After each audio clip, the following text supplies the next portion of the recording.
Bonjour à tous et merci de nous rejoindre sur Label Télévision et Radio dans votre émission Forum Ado qui donne la parole à la jeunesse africaine. D'aucuns ont eu l'occasion de rejoindre les rangs de leur salle de classe pour clôturer en bonne et due forme leur année scolaire. D'autres n'en ont pas eu l'occasion.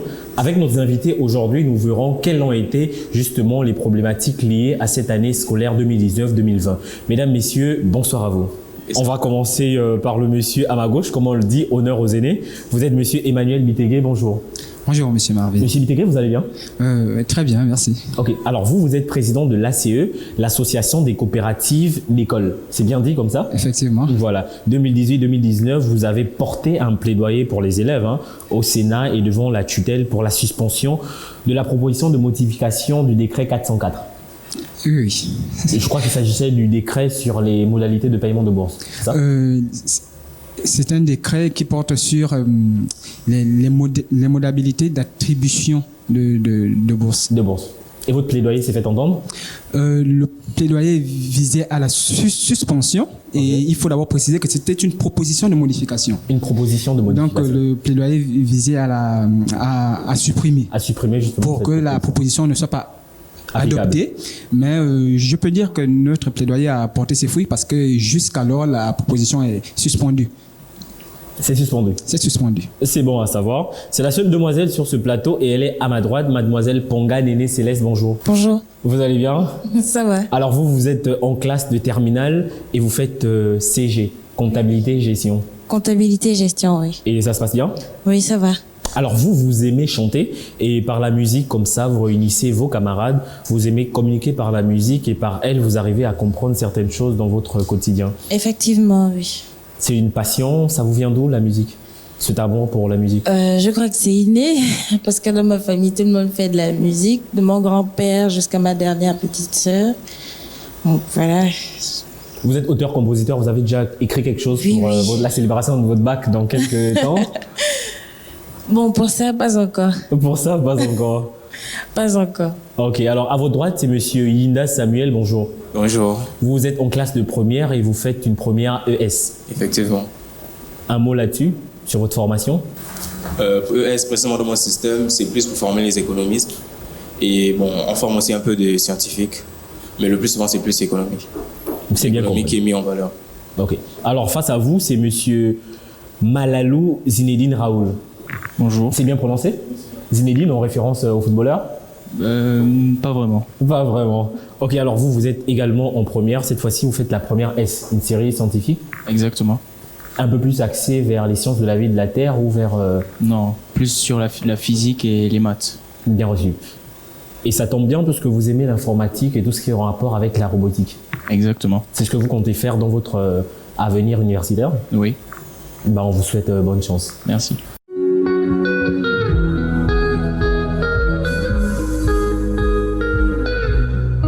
Alors d'ores et déjà, nous sommes avec mademoiselle Ponga, comme je le disais. Vous êtes en terminale, vous avez passé plusieurs mois à la maison. Voilà. Comment vous avez vécu déjà la rupture des cours? Déjà, on se posait beaucoup de questions. On se demandait à quel moment on allait reprendre les cours. Après, voilà, on n'avait pas plus d'informations que ça. C'est bien compris. À votre droite, monsieur Yinda Samuel, comment vous avez vécu, vous, la rupture des cours? Bah, on va pas se mentir, en vrai, comme tous les autres élèves, on était vraiment contents. Ok. Parce que le plus souvent, lorsqu'on commence l'année scolaire, bon, on est encore dans la tête, les vacances et tout. Et vu qu'on nous annonce qu'on va encore retomber encore dans une période de vacances, bah, comme tous les élèves, on est censé être contents. Mais après, vu que au fur et à mesure, les vacances se prolongent, on se pose le plus souvent des questions. À un moment donné, ça devenait un moment, ça devient agaçant. Oh, ok. Du même avis, monsieur Raoul? Du même avis, mais plus le temps, plus les vacances ont été prolongées, plus le stress augmentait, plus les questions venaient et on ne savait pas ce qui nous attendait devant. Ok. Monsieur Emmanuel Bitegué, on le rappelle, vous êtes président de l'ACE, l'association justement des écoles. Comment vous l'avez vécu? Est-ce que c'était un temps où vous étiez également au repos ou c'était un temps où vous étiez en train de travailler justement auprès de qui de droit, de la tutelle pour la reprise des cours? Ben, il faut dire que ça ne pouvait être un temps où on se met au repos parce que la rupture des cours, on va dire que ce sont des vacances pour les élèves, mais de manière obligatoire.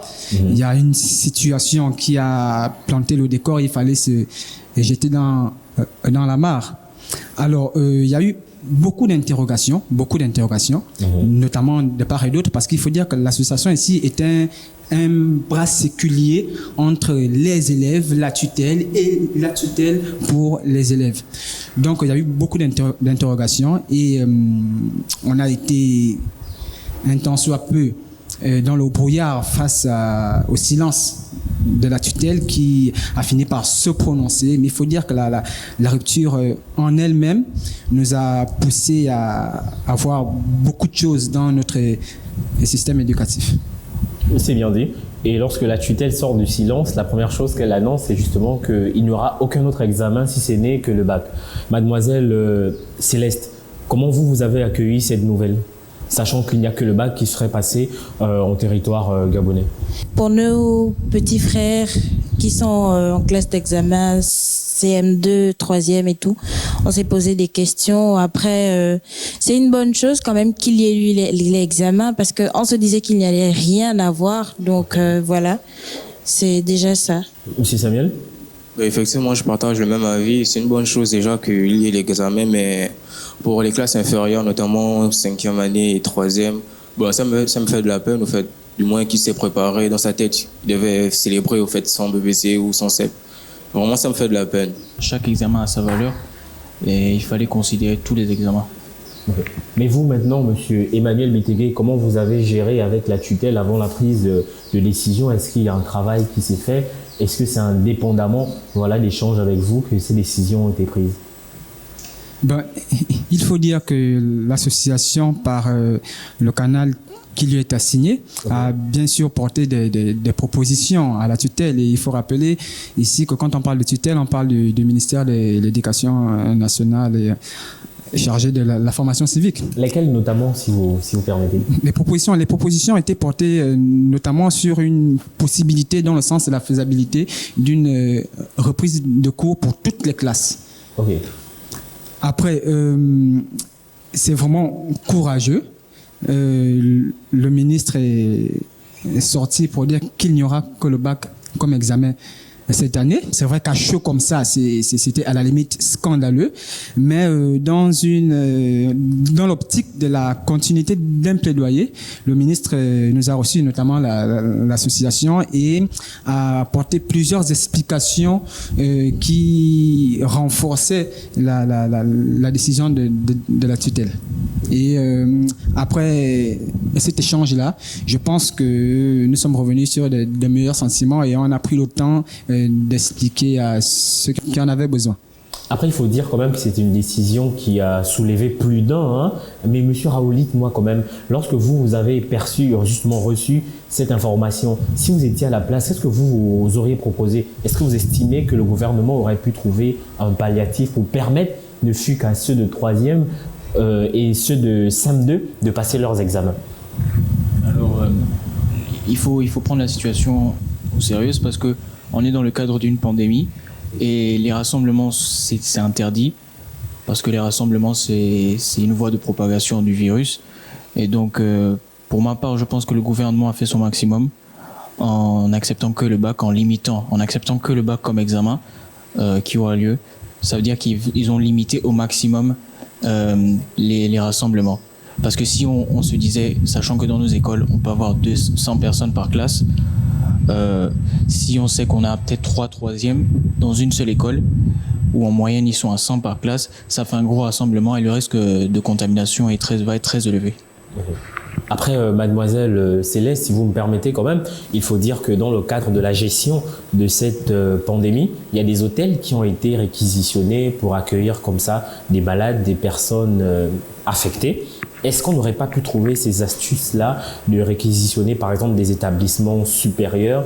Est-ce que vraiment la décision qui a été prise, vous pensez qu'elle ne souffre pas d'une quelconque insuffisance? À votre avis, hein? Je trouve qu'il a bien fait son choix parce que déjà, on n'a pas assez de structures sanitaires pour accueillir tout le monde. Donc, il fallait qu'on trouve des endroits. Mais est-ce que justement pour la reprise des cours ou pour les examens de nos confrères de 3e et de CM2, on ne pouvait pas trouver ces astuces-là, réquisitionner même des établissements supérieurs pour permettre la continuité des cours? C'est vrai, je suis d'avis avec ce que le confrère disait tout à l'heure. Okay. Ils ont fait leur maximum pour qu'on puisse reprendre les cours et tout ça. Donc, peut-être qu'ils n'ont pas pu aller plus loin pour aider les plus jeunes à reprendre les cours. Mais sinon, c'est déjà une bonne chose que les terminales aient repris les cours. C'est déjà une bonne chose que les terminales aient repris les cours. Et en principe, les premières sont supposées être à la maison. Personnellement, nous, vu qu'on fait une partie du bac, on fait des fois le bac en première et en terminale. Donc, nous subissons aussi le même sort que les terminales, en fait. On est aussi censé passer l'examen. Pour la troisième et le CM2 et autres, moi, je suis presque contre, parce qu'on ne peut pas limiter les rassemblements, en fait. Je ne vois pas pourquoi on laisse la terminale faire leur examen et laisser les troisièmes. Parce que, au fait, les rassemblements, c'est partout, en fait. Il y a des rassemblements partout, c'est le marché, partout, il y a des rassemblements. Donc, pour moi, on pouvait aussi faire de même. De même qu'on a fait pour la terminale, on peut aussi faire pour la troisième. Et ainsi pour le CM2. Ok. Avant de partir au Togo avec notre correspondante pour savoir quelles sont les décisions qui ont été prises au niveau de l'éducation, on va demander à M. Bitegué s'il a quelque chose à ajouter. Oui, après, il faut dire que c'est une décision d'homme, hein, donc il y a forcément à redire là-dessus. Okay. Mais je pense que ce qui a poussé la tutelle à se mettre face à un mur, c'est le silence qu'il y a eu pendant la longue période de silence qu'il y a eu pendant la suspension des cours. Mais quand même, au baccalauréat, cette année, nous avons 30 000 candidats. 30 000 candidats. 30 000 candidats. L'effectif à la hausse ou à la baisse par rapport aux années antérieures, à l'année dernière? On va dire que c'est sensiblement la même chose. Ok. Et au CEP, nous avons 42 000, voire un peu plus de 42 000 candidats. Ouais. Donc, je pense que il y avait possibilité de faire passer l'examen à tous les élèves. Parce que si on compare, c'est vrai que comparaison n'est pas raison, mais si on compare avec la Chine, qui a une population de plus d'1 milliard d'habitants, qui a pu retrouver le chemin des cours. Donc, voilà, il y avait bien sûr une possibilité de mieux faire les choses, peut-être période par période, prendre les classes d'examen par classe d'examen. Mais bon, on va accorder le bénéfice du doute à la tutelle, vu que c'est elle qui porte la charge et la responsabilité de la décision, en espérant bien sûr que ce soit dans l'optique de porter le meilleur à tous les élèves. Toujours est-il, avant de partir avec notre correspondante, vous en tant que président de l'ACE, ça veut dire que vous êtes la voix autorisée pour porter ce que pense Céleste, ce que pense Samuel, ce que pense Raoul, ce que pensent les élèves en territoire. Est-ce que votre association aujourd'hui est force de proposition par rapport à l'éducation nationale, à votre ministère de tutelle? Déjà, il faut rappeler ici que l'association est la convention par laquelle 2 ou 3 personnes se mettent en commun. Ok. Dans un but autre que de se faire des bénéfices. Alors, donc, dans l'association, avant de porter la voix des sans-voix, je vais dire ça comme ça, nous regroupons bien sûr les coopératives scolaires qui sont de manière légale et légitime les porte-parole des élèves. Donc nous regroupons les coopératives scolaires qui nous apportent les différentes interrogations ou inquiétudes des élèves pour que nous portons cette voix-là via les canaux de diffusion. Les élèves tant du privé que du public. Oui, tant du privé et du public. Et comme je disais tantôt, l'association, c'est adhère qui veut. Okay. Regardons cette intervention avec notre correspondante Lidaou Kapcha qui nous fait le point sur l'éducation au Togo.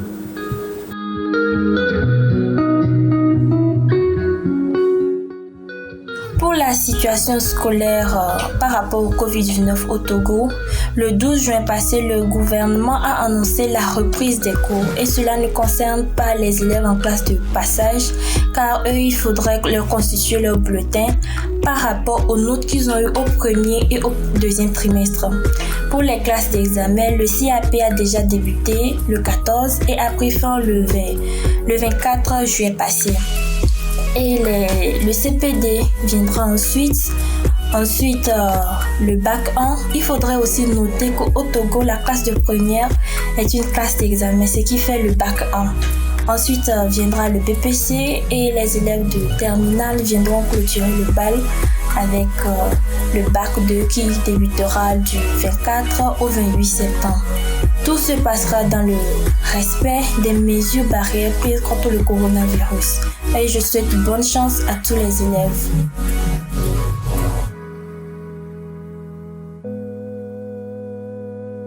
Revenons sur ce plateau et nous allons commencer par notre très chère demoiselle qui actuellement est en terminale. Céleste, dites-nous, pendant tout ce temps où les classes intermédiaires étaient au repos, vous, on va le dire en griffe, vous faisiez l'école parce qu'il y avait la télé-école, je crois que c'est comme ça qu'on l'appelle. Oui. Est-ce que c'était objectif? Comment ça s'est passé? Comment vous avez vécu ce moment?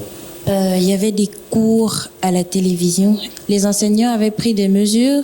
Donc, il y avait des groupes qui s'étaient faits dans notre établissement. Les enseignants nous envoyaient des exercices, des leçons, des explications à l'intérieur. Mais le message, il passait comme en classe? Oui, pour d'autres séries, je crois. Pardon?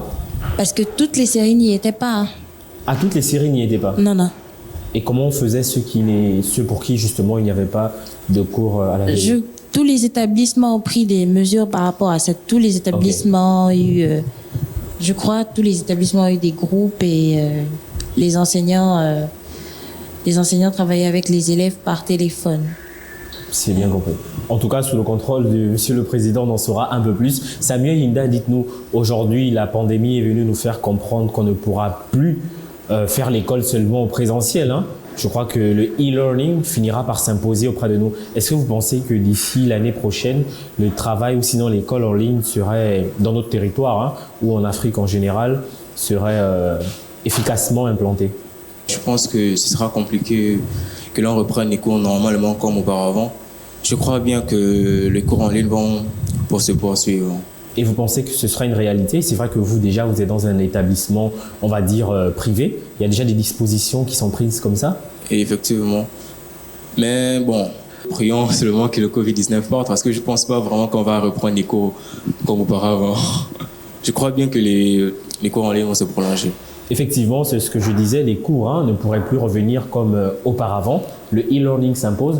Monsieur Raoul, en toute objectivité, selon vous, vous pensez que dans nos établissements populaires et autres, l'école en ligne serait une réalité dès la rentrée prochaine? Je pense que ce serait la meilleure des choses, que ce soit une réalité, et ce sera, par la force, ce sera une réalité parce que le cadre actuel nous oblige à faire les cours en ligne pour limiter la propagation du corona. Ok. Écoutez, la même question vous est posée, Monsieur Litégué. Il faudrait bien que ce soit une réalité, mais dans le sens où ces cours en ligne devraient servir de répétition, sous une forme de répétition, parce que il ne faut pas que ce soit le canal principal de dispensation des cours. C'est vrai que nous sommes novices dans l'histoire, on a essayé de trouver une solution par rapport à la pandémie, mais il faut dire que les cours en ligne, dans leur forme actuelle, présentent beaucoup de difficultés au niveau de certains élèves. On peut en parler. On peut parler des élèves qui se trouvent à Matamatsenge, qui font face depuis belle lurette à un problème d'électricité. On peut parler du fait que pour les séries scientifiques, les cours en ligne, un cours de mathématiques pour une série scientifique fasse 1 heure de temps. C'est pas possible. Alors qu'on prépare des examens. Donc, il va falloir essayer de circonscrire ce cadre-là, essayer de voir ce qui n'a pas marché, parce que là, nous avons le temps devant nous et la tutelle, je pense, à toutes les possibilités de résoudre ce problème. Et comme je disais tantôt, nous lui faisons confiance. Au Kenya, il y a eu plusieurs tentatives comme ça de reprise des cours, on l'a bien vu, entre la fermeture et la réouverture. Et finalement, ils ont dû déclarer une année blanche pour les lycéens. Vous, en tant qu'élève de terminale surtout, qu'est-ce que ça vous fait de savoir qu'il y en a quelque part dans le continent qui est le nôtre, qui ne pourront pas justement passer leurs examens cette année, mais qui vont revenir pour la même année l'année prochaine pour des raisons justement qui dépassent leur entendement, on va le dire comme ça. C'est frustrant. C'est frustrant parce que nous, pendant la période je vais appeler ça la période de congé, on n'avait aucune information. On se demandait si on allait revenir l'année prochaine pour refaire l'examen et tout, sachant qu'il y a le temps qui passe, on prend de l'âge et tout, on n'a pas envie de rester au lycée, voilà. Monsieur Samuel, on veut vous écouter sur cette question. Personnellement, j'ai vraiment de la peine pour les enfants du Kenya. Le fait de penser qu'ils vont reprendre la même classe l'année qui suit, vraiment, ça fait mal au cœur. Moi, à leur place, je sais pas, je serais obligé d'être triste, notamment, c'est clair. Le fait de repasser la même classe, tu as fourni d'efforts et tu le repasses encore. Vraiment, c'est vraiment frustrant. Et si vous devez leur envoyer là tout de suite un message d'encouragement, qu'est-ce que vous leur direz? Je sais pas vraiment, courage, prenez courage, c'est pas grave. Au moins, c'est pas une seule personne qui a échoué, c'est toute la population. Donc, voilà quoi. Façon de dire que ça fait toujours du bien de savoir qu'on échoue pas seul. Voilà, on échoue pas seul, voilà quoi. Donc, du courage, vraiment, du courage. Monsieur Raoul, c'est une année blanche qui leur a été imposée, mais vous avez échappé à cette année blanche. Oui, on a échappé. La situation au Kenya, pour moi, je pars sur le principe que la santé ne s'achète pas. Et donc, il vaut mieux faire une année blanche que d'avoir une propagation du corona et enregistrer des cas de décès dans des écoles, ce qui serait encore plus triste qu'une année blanche. Donc je trouve que la décision du gouvernement kenyan est une décision sage. Il y en a qui se mordent les doigts de ne pas avoir terminé leur année scolaire. Justement, je parle ici du programme, parce qu'après on ne sait pas ce que l'année prochaine nous réserve.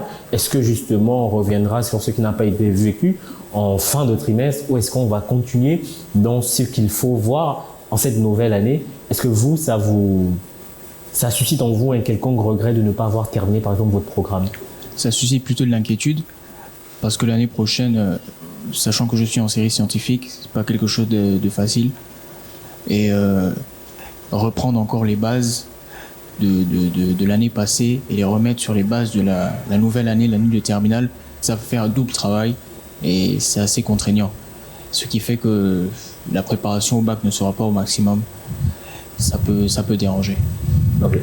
Monsieur Emmanuel Bitegué, l'année blanche n'a pas été déclarée au Gabon et d'aucuns disent que c'est ce qu'il fallait. D'ailleurs, il fallait déclarer une année blanche parce que d'aucuns estiment que nous n'avons pas appris. Ici, là, c'est pour citer justement les mots de cet internaute qui a choisi de rester anonyme. Vous, en tant que président de l'ACE, comment vous réagissez face à cette assertion? Pour le cas du Kenya, ils ont des raisons. Et je peux même m'avancer à penser que la densité de la population est une des raisons. Donc on ne peut pas comparer le Gabon au Kenya. Ils sont à plus de 52 millions d'habitants. Donc c'est assez compliqué. Au Gabon, nous sommes à 1 million d'habitants. Donc dire qu'il fallait déclarer l'année blanche au Gabon, je pense quand même que c'est assez maladroit. Parce que dans une situation comme celle qu'on a, on cherche à prendre des décisions qui vont faire le moindre mal. Alors, si on peut sauver une personne sur 3, autant le faire que de laisser sombrer les 3 personnes. Et il faut quand même le rappeler ici, les cours ont été interrompus en mars. Mars qui présente ici dans le calendrier éducatif gabonais de l'année académique 2019-2020 la fin du 2e trimestre. Alors, du 1er trimestre au 2e trimestre, il y a quand même eu des notions qui ont été acquises par les élèves. Donc, dire qu'on n'a pas appris, il faut faire année blanche, je vais dire à la limite même que c'est signe de paresse et de mauvaise foi. Après, c'est 3 mois qu'on avait encore devant nous pour l'année. Oui, c'est 3 mois qu'on avait encore devant nous. Là, vous allez me permettre de faire un peu de tautologie. Comme je disais, ce n'est pas une situation de choix. Il y a une situation qui est là, il faut bien prendre des mesures et des décisions. Il faut comprendre ça comme ça. Alors, les 3 derniers mois qui constituent ici le 3e trimestre, je ne vais pas dire qu'ils ne sont pas importants, mais ils sont gérables, si je peux le dire de manière contemporaine. Ils sont gérables dans le sens où, de manière pratique, on sait tous ici que le 3e trimestre, au bout d'1 mois et demi, il est bâclé. On le sait tous. Du même avis? On partage le même avis que lui. On le sait tous. Alors donc, et vu qu'il y a eu une longue période de vacances, cet élève-là qui est soucieux de son avenir, qui passe notamment par un bon parcours scolaire, est censé se remettre sur ses manuels scolaires pour combler la période du 3e trimestre et être à jour, sinon au beau fixe, l'année prochaine.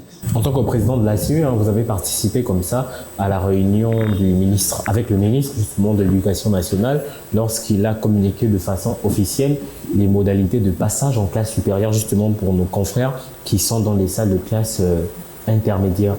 Quelle réaction pensez-vous que les élèves auraient eu par rapport à cela, sachant qu'il s'agissait ici de faire un cumul des 2 premiers trimestres? Après, je vais dire que les modalités d'accumulation des points ne sont pas différentes. Sauf que le 3e trimestre sera exclu de la forme de calcul. Alors, c'est dommage pour la minorité qui commence à préparer son passage au 3e trimestre. Il faut dire que le passage en classe supérieure se prépare depuis le 1er trimestre. Donc, pour ceux-là qui le préparent depuis le 1er trimestre, ont eu le 1er et le 2e trimestre, il n'y a pas de souci. Et la forme de calcul a toujours été celle-là. 1er trimestre x 1, 2e trimestre x 2, 3e trimestre x 1. Additionné, divisé par 4. Alors, il faut juste enlever le 3e trimestre et additionner et diviser par 3. Je pense que c'est pareil. Il faut peut-être le dire ici parce que ça n'a pas clairement été énoncé par la tutelle, que pour ces élèves-là qui sont en CM2 ou en classe de 3e et qui avaient l'objectif de s'arrêter là juste pour l'obtention de l'examen et continuer dans le milieu professionnel, il a été prévu des certificats qui auront pour l'année en cours, des certificats qui auront la même valeur que le CEP ou le BPC, mais qui seront appuyés sur les notes de classe. Donc, ce qui veut dire que par rapport à la décision, il y a quand même des situations palliatives pour les moins aisés. Ok. Après, dit comme ça paraît simple, mais je crois que dans la réalité des choses, sous le contrôle, je veux dire, de Céleste, il y a quand même des élèves qui comptent sur le 3e trimestre souvent pour sauver leur année. Oui, c'est vrai. C'est vrai, il y a beaucoup d'élèves qui comptent sur le 3e trimestre. Il y en a qui n'ont pas bien travaillé au 1er, au 2e et qui veulent se rattraper. C'est compliqué pour ceux-là qui n'ont pas eu de bonnes notes. Et donc, Monsieur Bitégui, ça veut dire que lorsqu'on fait le cumul, la moyenne est restée à 10 ou il y a une possibilité de rattraper ceux qui sont en deçà de 10? Possibilité de rattraper ceux qui sont en deçà de 10, je pense pas. Déjà, on en a discuté avec la tutelle qui, dans son argumentaire, qui laissait paraître ici un sentiment permettez-moi de le dire comme ça, que nous sommes fatigués de repêcher. Parce qu'il faut dire que la moyenne pour le passage est à 10. Un 9,50 n'est pas la moyenne. Alors, avoir l'habitude de repêcher les 9,50, c'est d'une manière promouvoir le manque d'effort. La paresse. Permettez-moi quand même de vous interrompre pour savoir un peu comment Raoul peut réagir à ces propos, sachant que nous sommes dans une situation, je dirais, exceptionnelle. Et je pense qu'il fallait une mesure exceptionnelle pour ce cas-là, parce que premier, deuxième trimestre, sans possibilité pour ceux justement qui ont cette habitude de rattraper leur année au troisième trimestre. Est-ce qu'il ne fallait pas une mesure exceptionnelle pour ce cas, Raoul? C'est une situation inédite, comme vous l'avez dit, une année inédite pour le monde entier et non pas seulement pour le Gabon. Je trouve que la décision du gouvernement est bien pensée. Elle est bien pensée. Elle est bien pensée. On peut rien faire. Du même avis, Samuel, avant de revenir avec vous? Est-ce que vous pensez qu'elle est bien pensée, cette décision-là? Premier trimestre, deuxième trimestre, 10 de moyenne. Si tu es en deçà de 10, tu passes pas. Alors, d'une certaine manière, je suis pour, mais essayons de nous mettre à la place des élèves qui font se rattraper au troisième trimestre. Imaginons, bon, tu n'as pas réussi les 2 premiers trimestres, dans ta tête, tu es censé maximiser tes points au troisième trimestre. Avec une telle décision du gouvernement, ça tue le peine. C'est clair. Vous pouvez terminer votre argumentaire, M. Bitégué.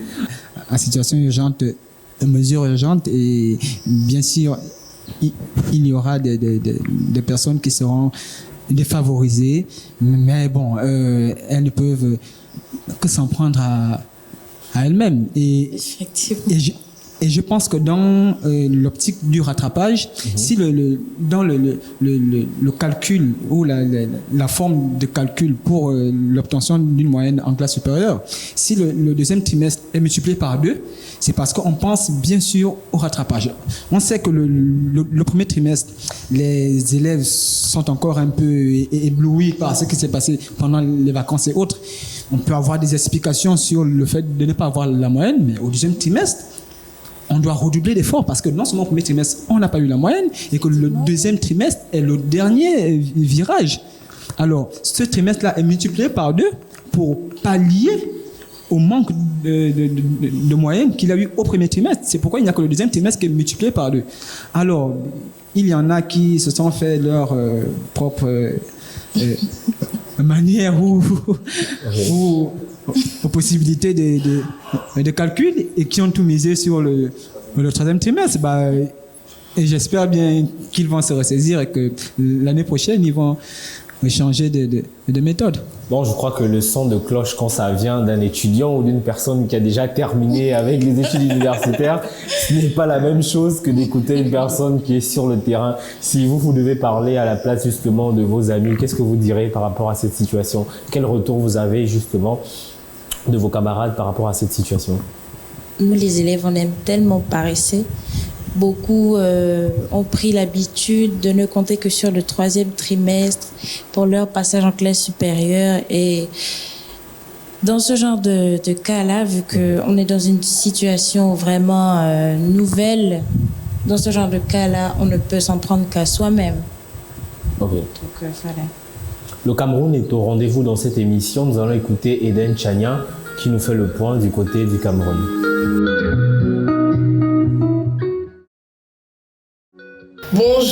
Bonjour à vous. La situation scolaire au Cameroun en cette année 2020 a été marquée par beaucoup de problèmes. J'allais dire, fut très problématique en raison de cette pandémie du siècle qu'est le coronavirus.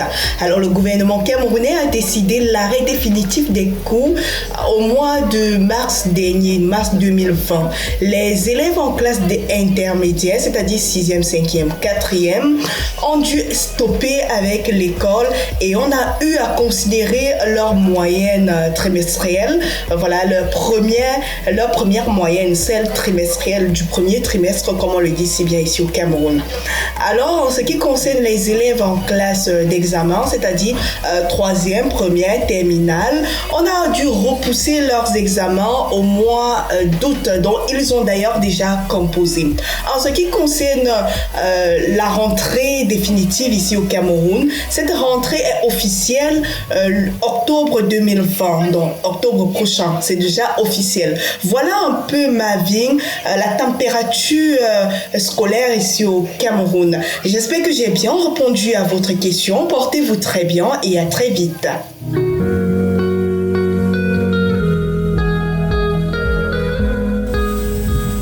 Merci Eden Chania pour ce point ô combien clair.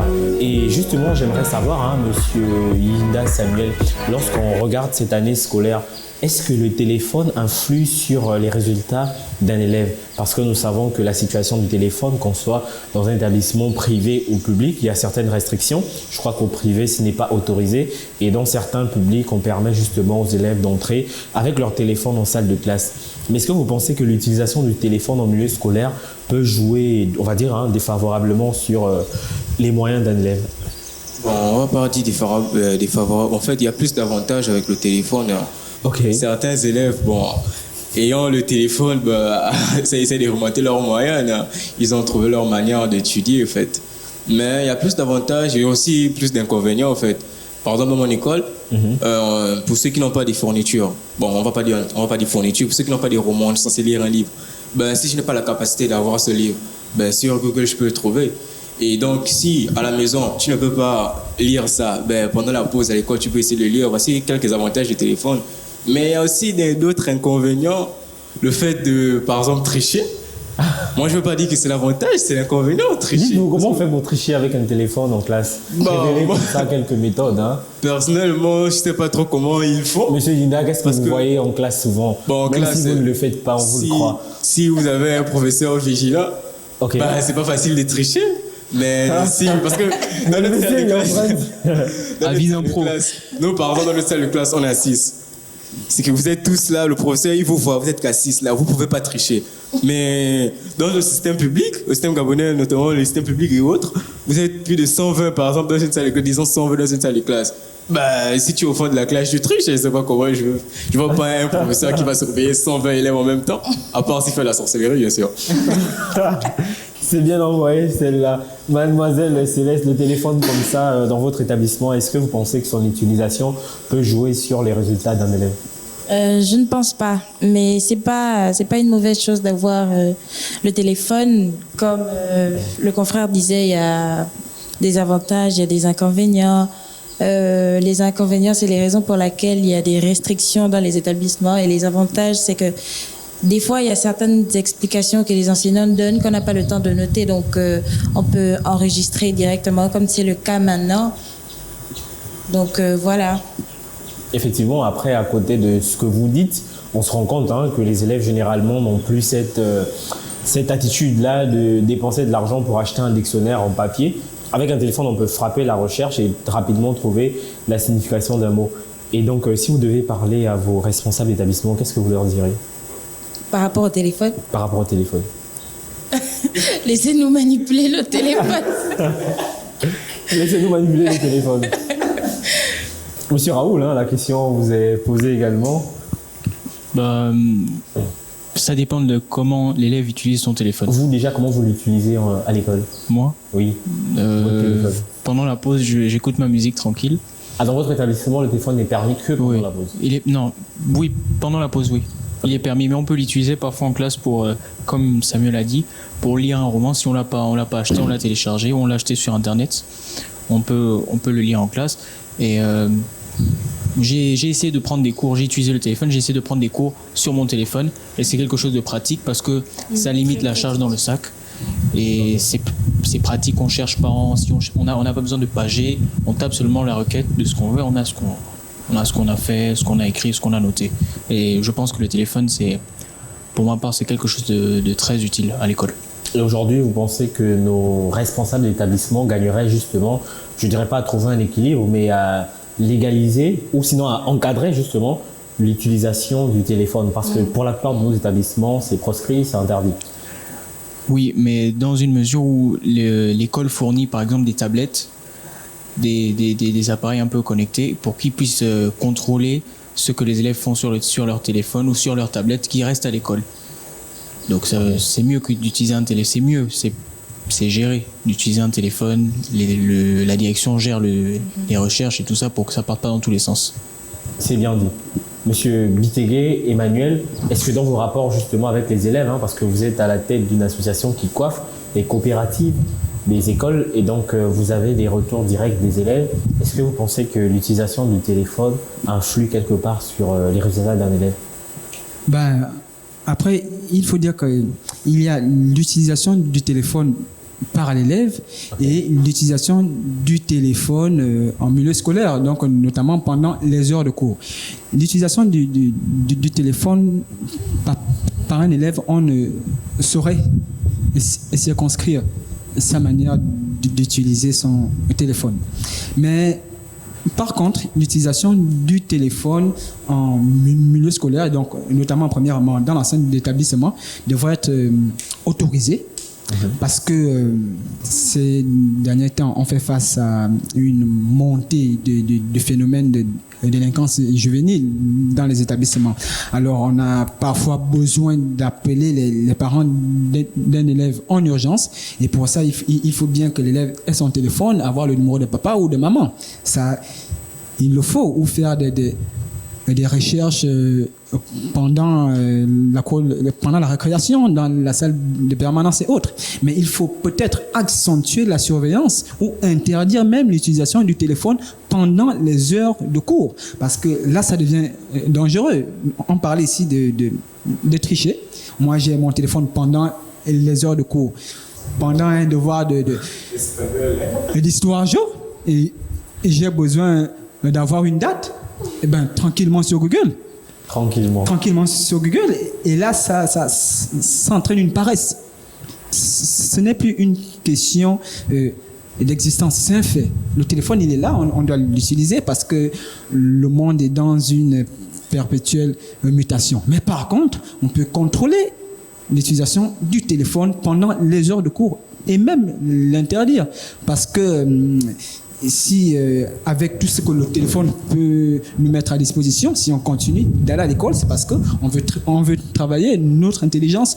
Alors pour ça, pendant les heures de cours, on n'a pas besoin d'utiliser notre téléphone portable. Mais en milieu scolaire, dans l'enceinte d'établissement, ok, il n'y a pas de souci. Mais assurément, vous direz là tout de suite, sans embâche, que les établissements ne peuvent pas avoir un contrôle sur l'utilisation du téléphone d'un élève. Je crois que c'est quasi... Oui, non, l'établissement ne peut pas avoir un contrôle sur l'utilisation du téléphone parce que même si c'est l'établissement qui fournit ce matériel-là, ils ne peuvent avoir de contrôle que sur l'utilisation du data. Internet bloquer l'accès à certains sites. Mais là, on parle du téléphone en lui-même. Je ne pense pas qu'il puisse avoir le contrôle sur l'utilisation. Mais le contrôle sur l'utilisation pendant les heures de cours, et je pense que c'est à ce niveau-là qu'on a une présentation de risques. Je pense qu'il peut avoir un contrôle là-dessus. On va poser la question à M. Raoul, puisqu'il est passionné comme ça d'informatique. Est-ce que vous pensez que l'utilisation du téléphone en milieu scolaire peut être autorisée et en même temps surveillée? Peut être autorisé, oui. Peut être surveillé, oui aussi. Okay.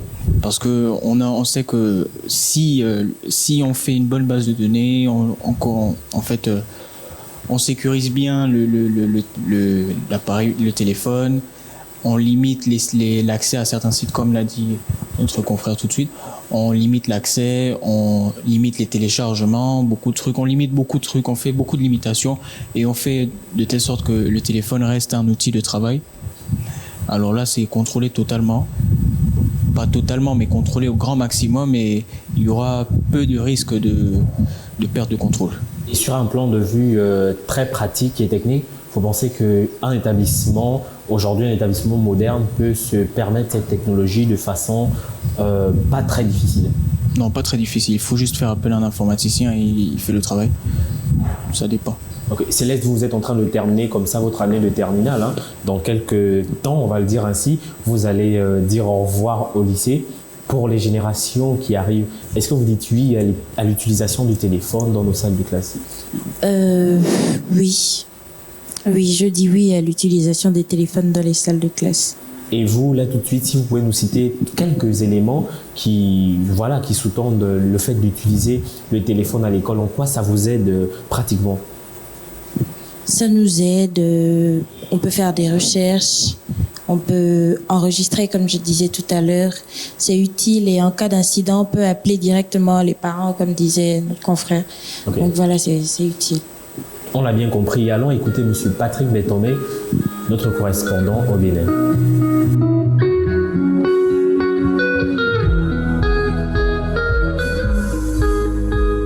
il y a une réalité, c'est que le contexte du Covid-19 a fortement impacté le secteur éducatif, notamment le programme scolaire. Et c'est devant cette réalité que de nombreux gouvernements ont adopté des mesures nouvelles afin d'adapter le système au contexte du Covid. Au Bénin, il n'y a pas eu de grands changements en ce que il y a eu certes une fermeture temporaire des établissements et universités, mais depuis le 8 avril, les activités scolaires ont repris. L'université a adopté un système de cours à distance et les classes d'examen dans les lycées et collèges sont allées au bout des programmes. Le planning scolaire a néanmoins été réaménagé, ce qui a permis l'organisation de tous les examens à bonne date et dans le respect des gestes barrières. Au-delà, le système de passage en année supérieure n'a pas fondamentalement changé, ce qui veut dire on peut dire qu'il y a eu une adaptation concluante.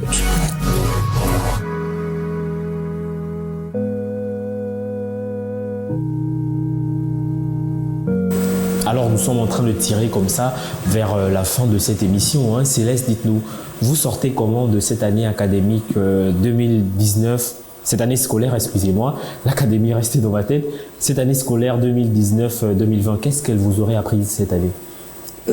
Moi, personnellement, j'ai appris qu'il fallait que je ressorte de la plus forte, qu'il fallait que je me cultive plus parce qu'on a eu assez de temps à la maison et on a pu détecter les failles ou les lacunes qu'on a accumulées au cours des années précédentes et tout. Ça nous a poussé à travailler plus, à travailler davantage.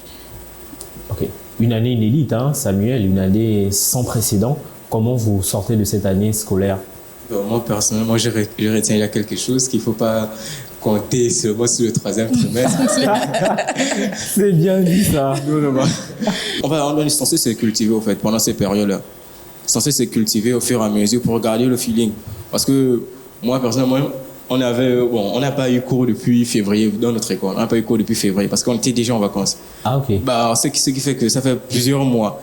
Et vu qu'on a repris là, au départ, c'était compliqué parce que dans ma tête, on était encore en vacances. Je me souviens même plus. Je me souvenais même plus de la couleur de mon cahier de français. Tellement ça faisait longtemps. Ok. Voilà, parce que je n'avais pas assez. Bon, c'est vrai que j'ai essayé de travailler, mais dans la tête, c'est encore les vacances et tout et tout. Donc voilà quoi, il faut juste se cultiver pendant les périodes de vacances et tout et tout. Et donc là, vous avez repris en présentiel ou en ligne ? En présentiel. Ok. Avec un port de masque obligatoire. Effectivement, port de masque obligatoire. Monsieur Raoul, comme c'est une année inédite, elle forme forcément à travailler dans des conditions difficiles. L'année prochaine, une année normale, je pense que ça va être gérable. Même s'il y a encore des petites lacunes à rattraper, ça va être gérable, tranquille. C'est bien compris. C'est une question qui vous est également posée, Monsieur Bitegué, vous en tant que président de l'ACE, de l'association des écoles. Comment vous prévoyez déjà l'année prochaine ? Il faut dire que cette année a été certes difficile. Elle nous a présenté plusieurs aspects qu'on ignorait peut-être même volontairement sur notre système éducatif et des aspects sur le fonctionnement même de l'association, parce qu'il faut dire que les sollicitations de l'association en cette période ont été nombreuses et ce n'était pas facile. Alors pour l'année prochaine, je pense que on va proposer que le premier mois pour l'année prochaine, ce soit un mois de remise à niveau pour le rattrapage du 3e trimestre.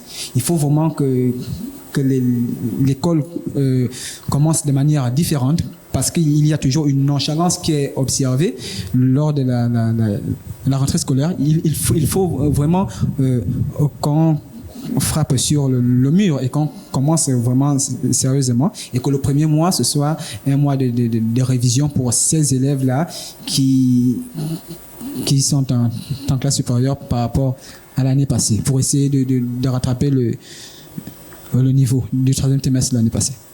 C'est bien compris et je crois que lorsque le malheur s'abat sur nous, c'est un temps qui nous est donné pour réfléchir afin que demain, les tares qui nous environnent aujourd'hui, justement, ne soient plus. Nous allons fermer cette émission, mais avant de la fermer, puisque nous sommes d'une chaîne panafricaine et internationale, nous allons demander à nos très chers invités, comme ça, d'envoyer un message à vos confrères qui sont un peu partout dans l'Afrique, qu'on soit à l'ouest, au nord, ou au centre justement du continent. Commençons par vous, notre futur bachelier. D'accord. Je vais juste dire à mes frères et sœurs africains de ressortir de la plus fort. C'est une période qui nous a été donnée pour réfléchir. On a eu le temps d'avoir assez d'idées et d'apprendre beaucoup de choses. Donc voilà, ressortant de la plus fort et plus motivé que jamais. Monsieur Linda Samuel, en regardant cette caméra droit dans les yeux, un mot de fin. Moi, ce que j'aimerais dire, c'est toujours de garder la foi, de continuer les études. Bon, le plus souvent c'est à la maison déjà, mais de se cultiver le plus souvent à la maison, de garder le feeling en fait. De ne pas rester seulement écouter devant la télé et autres, mais de garder le feeling. Zinedine Raoul, on vous écoute.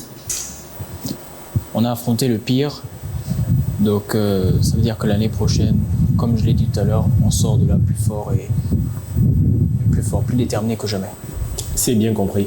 Monsieur Emmanuel Bitegué, qu'est-ce qu'on retient en mot de fin? Moi, j'aimerais rappeler humblement, mais avec insistance, aux élèves, à la tutelle, aux parents, aux syndicalistes, que l'éducation est la première force d'une nation. Et dire que lorsqu'on parle d'éducation, lorsqu'on parle d'école, notamment les lycées et collèges, voire les primaires, on parle ici généralement des plus jeunes.